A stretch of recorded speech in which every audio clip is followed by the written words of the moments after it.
France Info. C'est ma maison sur France Info, l'actualité de l'immobilier. Les propriétaires dont vous êtes peut-être reçoivent en ce moment leurs avis de taxes foncières. Et comme chaque année, la date limite de paiement est fixée au 15 octobre. Alors en raison du confinement, certains propriétaires vont pouvoir bénéficier d'un dégrèvement. Bonjour Charlie Caillou. Bonjour Mathéo. Conseiller juridique pour le site immobilier PAP.fr. D'abord, qui est concerné par ce fameux dégrèvement ? Eh bien, ce sont les propriétaires bailleurs qui ont subi une vacance locative cette année. Ils sont nombreux en raison du confinement, ceux qui s'apprêtaient à relouer leur logement au moment où la pandémie a commencé, en mars 2020, et qui n'ont pas pu faire les visites et trouver un nouveau locataire.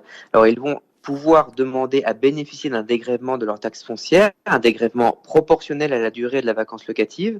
Mais la vacance locative ne suffit pas à elle seule à permettre cet allègement de l'impôt. Encore faut-il respecter l'ensemble des conditions requises. Alors justement, quelles sont ces conditions ? Alors, il y en a 4 et on voit que ça concerne donc les bailleurs qui n'ont pas pu relouer à cause du confinement. Alors, premièrement, le logement concerné doit être non meublé ou en tout cas insuffisamment meublé pour en permettre l'occupation.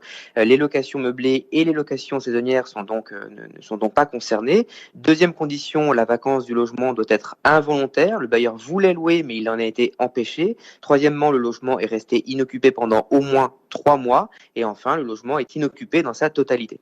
Si on répond à toutes ces conditions, comment obtenir ce dégrèvement ? Alors, il faut s'adresser à son centre de finances publiques. Vous trouverez les coordonnées sur la dernière page de votre avis de taxe foncière.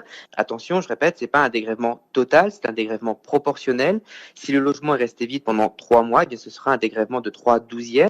Je précise que c'est un cas classique de dégrèvement, c'est pas une nouvelle disposition. Mais cette année, évidemment, de nombreux bailleurs peuvent en bénéficier, tous ceux dont le locataire est parti dès l'annonce du confinement et qui n'ont pas eu le temps de le remplacer. Charlie, au-delà de ce dégrèvement pour les locations qui sont restées vides pendant le confinement, est-ce que d'autres propriétaires peuvent eux aussi être exonérés de taxes foncières ? Alors oui, les logements neufs sont exonérés pendant 2 ans et les personnes âgées de plus de 75 ans ou handicapées sont exonérées si elles ont des revenus modestes, moins de 11 098 € pour une personne seule.